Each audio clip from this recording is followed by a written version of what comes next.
We don't think this is the right time. Well, basically, the thesis is that we're not in that loose monetary policy environment anymore, and I think there's a lot of indication that the Fed, even though they may pause raising interest rate, will keep that interest rate pretty elevated. And also, we still have quantitative tightening going on. So with bonds offering a better yield compared to the previous decade, I think we're now at a different juncture in terms of your asset allocation. So right now we have a slight preference on bonds, particularly the shorter dated bonds. It doesn't mean that we're negative on equity. It's just there are more alternatives out there.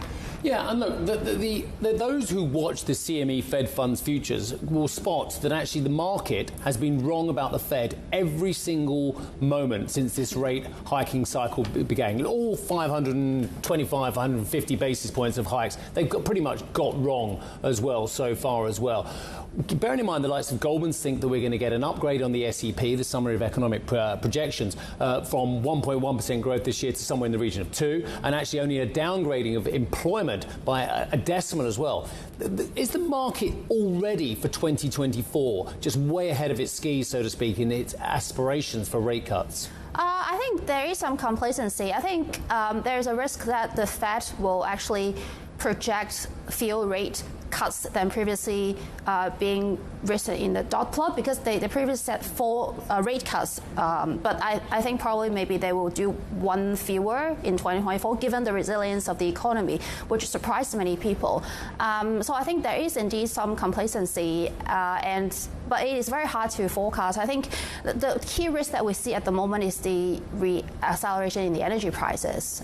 So I don't think the market is actually pricing in that much. You don't see bond yields actually picking up that much since the start of the pickup of the energy prices. I think there is a bit of complacency. Yeah. The energy story has been positive, though, for the FTSE, and this has been a real standout last week where you had downbeat trade across the United States. There was also a little bit of life in the European markets, but the FTSE really went for it, and the 7,700 level we've not witnessed on the FTSE for a while.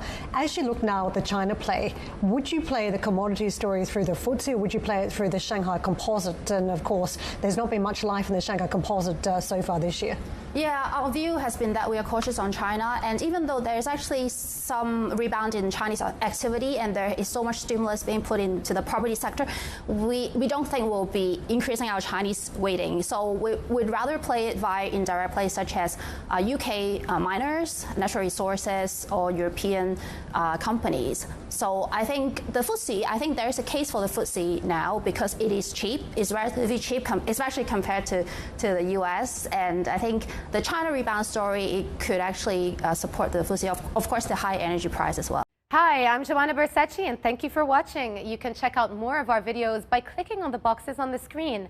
And don't forget to subscribe to our channel for more from CNBC International. Thank you for watching.